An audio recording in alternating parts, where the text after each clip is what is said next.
Blocking the alley's exit were two young men, one squat and platinum blonde, the other tall and red-headed. Both wore oversized hoodies and baggy pants.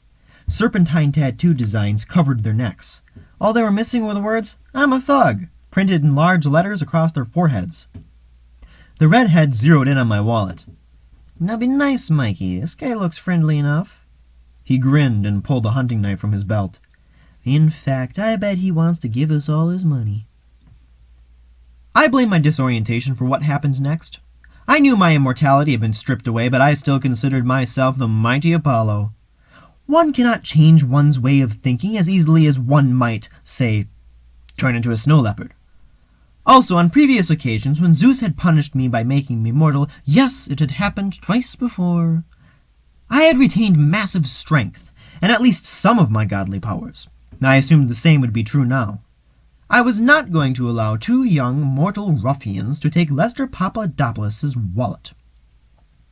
I stood up straight, hoping Cade and Mikey would be intimidated by my regal bearing and divine beauty. Surely those qualities could not have been taken from me, no matter what my driver's license photo looked like. I ignored the warm dumpster juice trickling down my neck. "I am Apollo," I announced.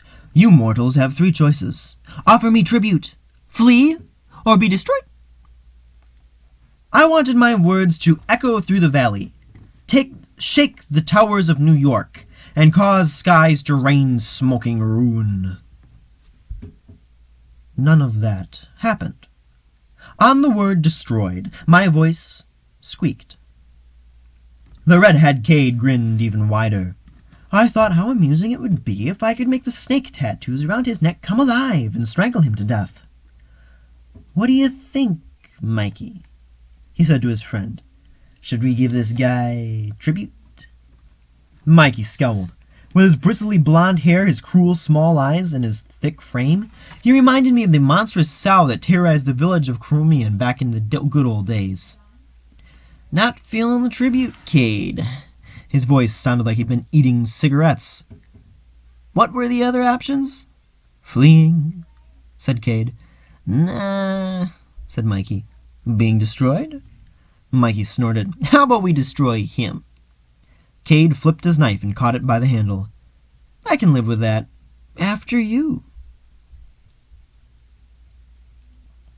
I slipped the wallet into my back pocket. I raised my fists. I did not like the idea of flattening mortals into flesh waffles, but I was sure I could do it.